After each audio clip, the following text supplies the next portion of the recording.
So far, we have walked through the bloodstained pages of American history together. We've seen how the Democratic Party targeted black Americans, how they harmed Asians, and the trail of broken treaties they inflicted upon Native Americans. But if you think the damage was limited to specific ethnic groups, you're only seeing part of the picture. Today, we are looking at the crimes that didn't care about the color of your skin or where your grandparents came from. We are talking about a political party that was willing to bury 700,000 Americans in the dirt just to keep their grip on a dying system. Plus, the inventor of domestic terrorism that calculated the destruction of American society. The Democrats want you to think they are the heroes of the story, but the numbers don't lie. And the numbers we're about to show are written in blood. So, buckle up as we delve into the secret history of the Democrat Party that they don't want anyone to know about, and be prepared to be shocked to every cell of your body.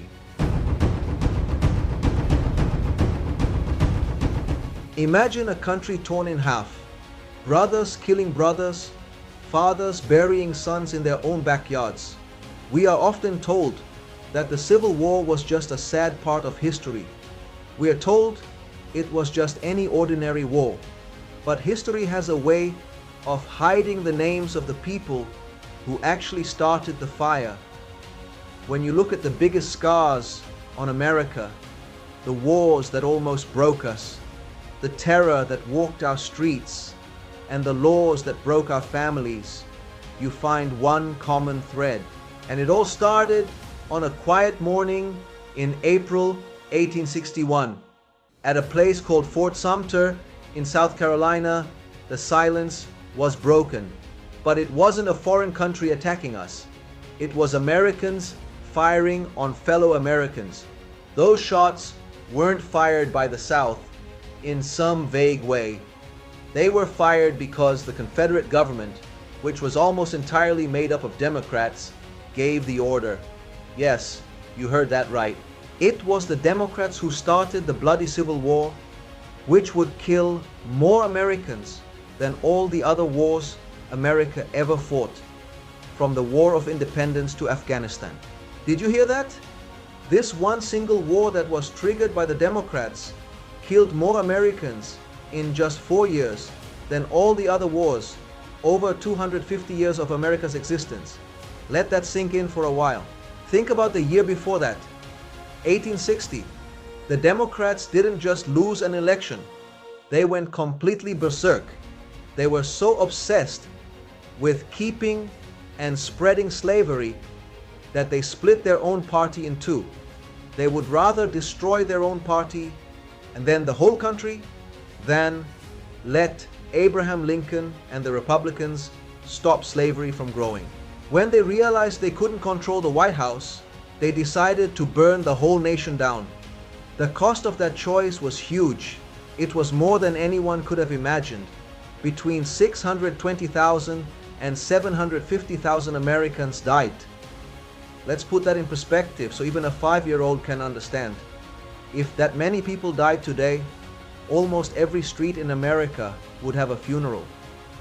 Could you imagine the horrors 160 years ago, when America's population was much smaller? The battles were horrific. At the first Battle of Bull Run in 1861, people thought it would be a quick fight. They even brought picnic baskets to watch. But over 4,700 people were killed or wounded in just a few hours. Then came Antietam in 1862. In just 12 hours, 22,700 Americans were butchered. It is still the single bloodiest day this country has ever seen. Then, the turning point, Gettysburg. Over 51,000 people lost in just 3 days. These weren't just soldiers. They were farmers, teachers, fathers, and sons. This was a Democratic-led rebellion that forced the government to sacrifice its best people just to keep the country together.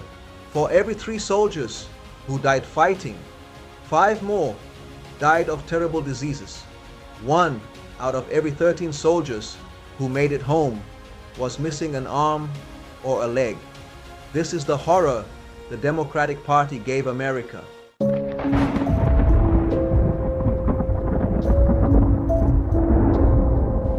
But the end of the war didn't stop the crimes. The Democrats just changed how they fought. After the war, the Republicans tried to right all the injustice the Democrats inflicted on Americans. They passed the 13th Amendment to end slavery, the 14th Amendment to give everyone, including newly freed black slaves, American citizenship, and passed the 15th Amendment so black men could vote. And how did the Democrats react? They created the Ku Klux Klan. In 1865, Confederate veterans, led by a Democrat named Nathan Bedford Forrest, started the KKK. It wasn't just a group of people who didn't like others. It was nothing more than the military arm of the Democratic Party to hold on to power. Their job was to use fear to stop Republicans from gaining control in the South. They didn't just hurt black Americans. They terrorized anyone who got in their way, including white people. Have you ever heard of George W. Ashburn?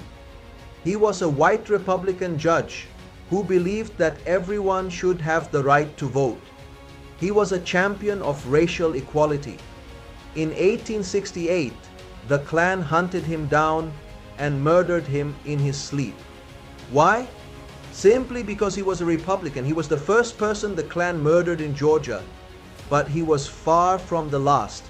Again, I would like to stress that the very first victim of the KKK in Georgia was a white Republican and not a black person.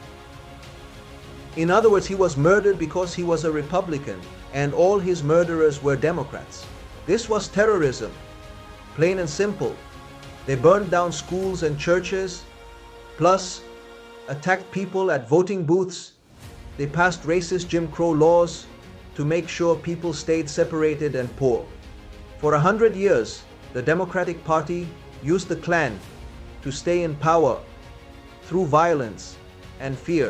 In 1924, they even held a meeting called the Klanbake. The Democratic Party was so close to the KKK back then that they refused to vote for a bill that would have condemned the Klan. They protected the KKK because these terrorists were their loyal voters and violent foot soldiers. The Democratic Party didn't just hurt people's lives, they ruined America's reputation as well. Today, when people around the world proclaim that America is evil, they often point to the Trail of Tears, plus the numerous broken treaties which led to the theft of land from Native Americans. But they forget that it was the founder of the Democratic Party, Andrew Jackson, who committed this shameful crime, as I covered in the third video in this series. You need to see it to get more details of the horrible crimes the Democrat Party committed against the first Americans. Anyways, Jackson didn't care what the Supreme Court said. He didn't care about any treaties. He forced thousands of people to walk until they died just so he could steal their land. This wasn't an American idea. It was a Democrat idea. But now all Americans have to carry this dirty shame. They did the same thing to Christianity. The KKK used the cross as a symbol of hate. They told people had to be good Christians to join their group. This was a lie. They used a religion of peace and love to justify violence and hate. This gave our faith a bad name that still stains today.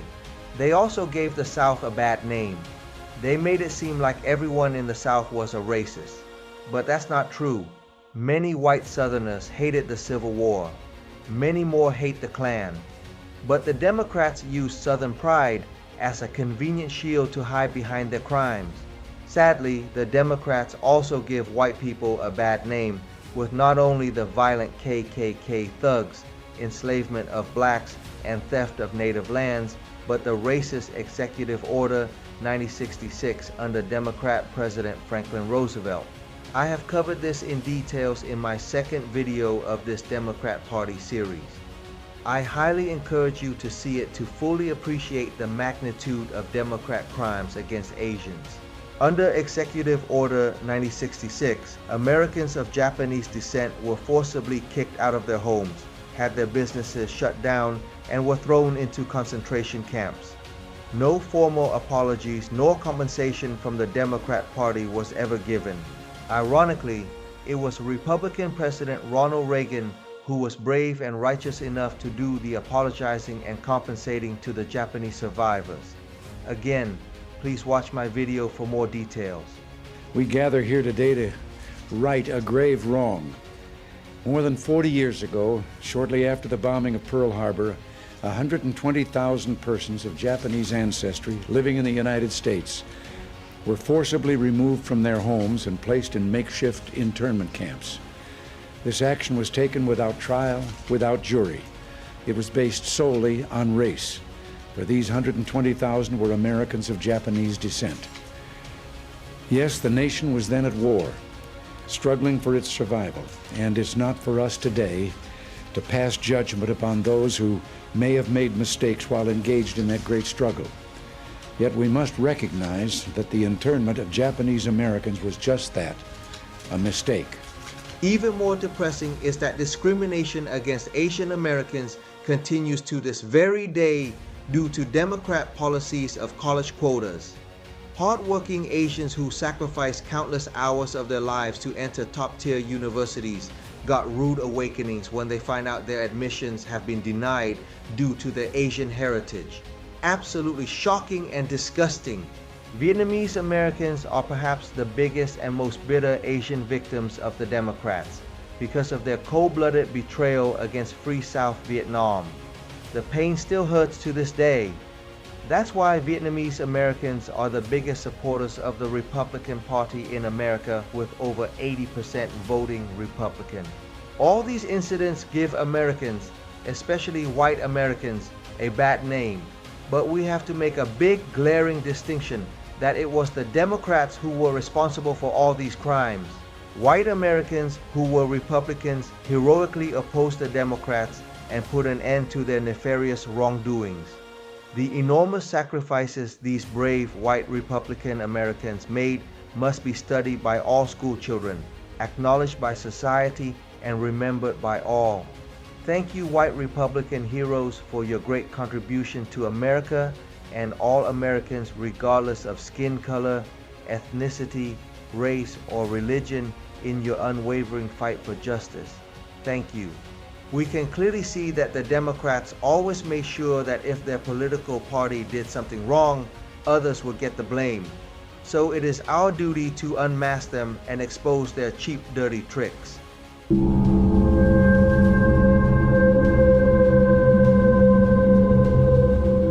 By the 1960s, Democrats realized they couldn't use the Klan anymore. So they changed their plan. President Lyndon B. Johnson, or LBJ, started something called the Great Society. He called it a war on poverty. It sounded like he was trying to help, but let's look at what happened. Before these laws started, the American family was very strong. Even after all the years of Jim Crow and the Great Depression, black families stayed together through thick and thin. But the Great Society completely changed all that. The program started giving out easy welfare money, but there was a catch. Often, a mother could only get the money if the father was not living in the house. This was called the man-in-the-house rule. The government basically told fathers, if you want your kids to eat, you have to leave. This broke the American home. By the early 2020s, the number of black children living in single-parent homes jumped to a whopping 80%. This is a disaster. We know from researchers and psychologists that children do much better when their father is around. When the father is gone, they are more likely to live in poverty, get into trouble, and end up in jail. By replacing dads with government checks, the Democratic Party didn't end poverty. They made it permanent. They traded the strength of the family for a group of voters who would always depend up on the Democrats for that next welfare check. It wasn't help. It was a way to keep people under their control. This dependency sure resembles slavery, doesn't it? fathers have left home in order for their children to get meat and bread. There are so many dehumanizing elements in the welfare system that we are concerned about removing. Ultimately, we are concerned about a guaranteed annual income. And the other thing I think it is very necessary to say is that everybody's on welfare in this country. And when it comes to black people and poor people, we just call it something else. When it's for white people and rich, we call it subsidies. It's no secret, fatherless households are more common in the black community. A survey from the American Consensus Institution revealed that 67% of black children under 18 in the US live in homes without fathers. This is a stark contrast to white children, as only 24% of them live in fatherless homes. But it wasn't always like that. The black families survived generations of open racism, widespread poverty, and slavery. They lived through segregation and violence, and strong family bonds used to be the norm. As of 1960, 2/3 of all black American children were living with both parents. That declined over the years until only 1/3 were living with both parents in 1995. So it's not the legacy of slavery that destroys the African American family. It's the legacy of the welfare state. Today, nearly 60% of all black children are born out of wedlock. Timothy said his children are not his responsibility. He has left them to be supported by their mothers and welfare. He's not unusual either.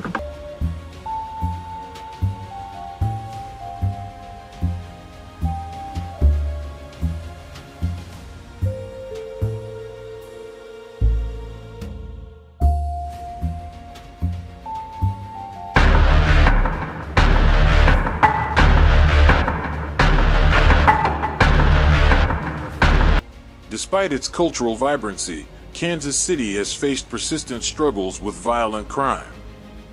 The city consistently records homicide rates that are among the highest in the nation for cities of its size, with gun violence being the leading driver. Oakland homicides have now topped 100 for the first time in 7 years. Oakland, California, like many cities across the U.S., facing a disturbing surge in gun violence.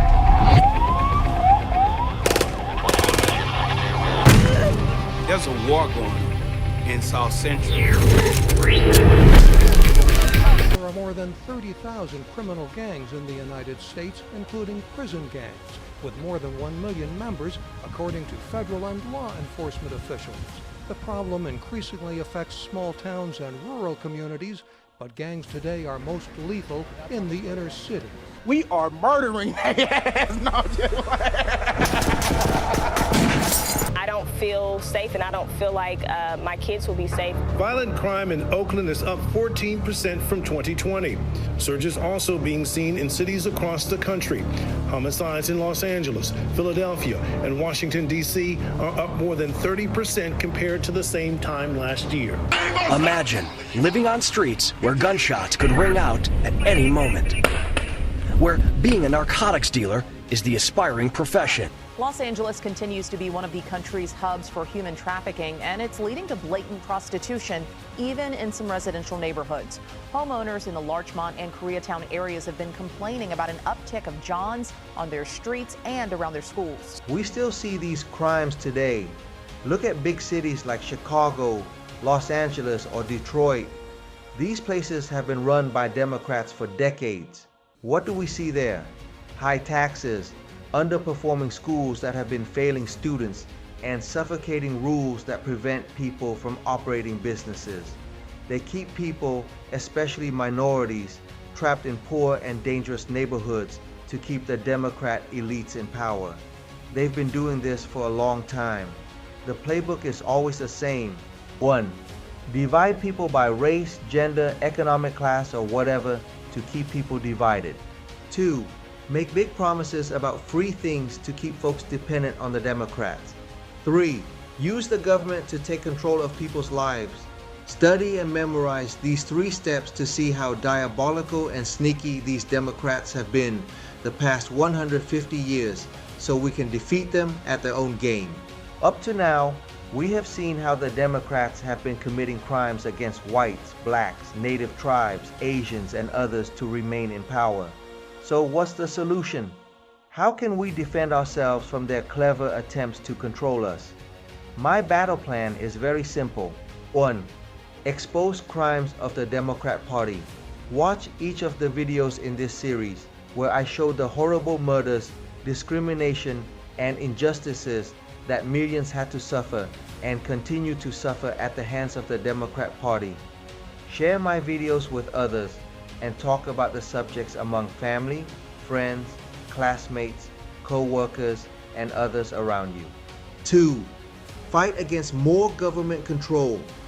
The bigger the government grows, the more wasteful it costs us taxpayers and the more freedom we lose. We must be cautious against all attempts to let Big Brother enter our daily lives and resist any that take away our liberties. Thus, we must fight against restricting our freedom of speech, guns for self-defense, school choice, etc. 3.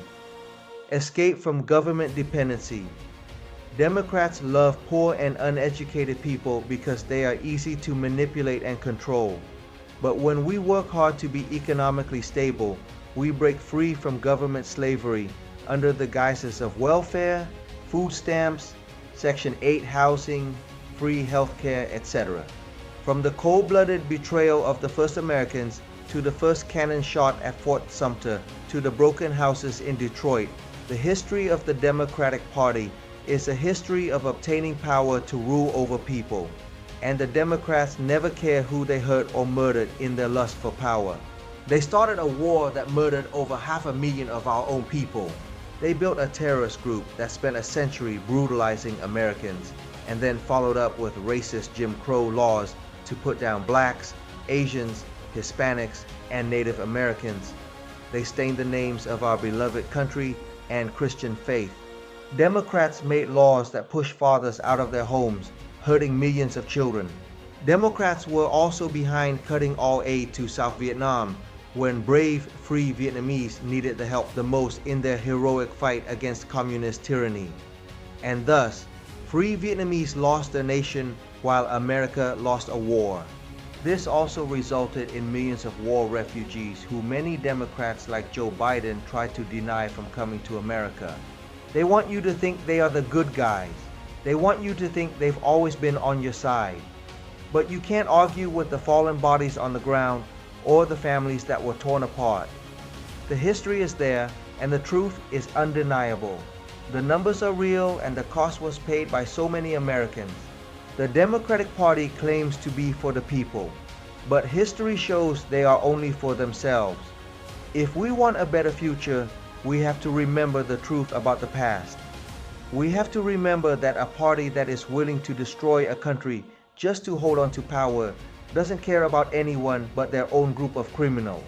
If you find this video informative, please hit the like and subscribe buttons to be alerted of future videos. And please do your part by sharing it with others, especially school children, so they can be armed with facts to present in class.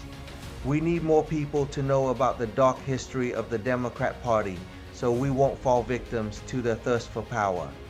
At the end of this video, I have made a summary of all the important events covered in this series, so do your best to remember each of these Democrat crimes. Thanks and keep on fighting the good battle. I will see you in the next video.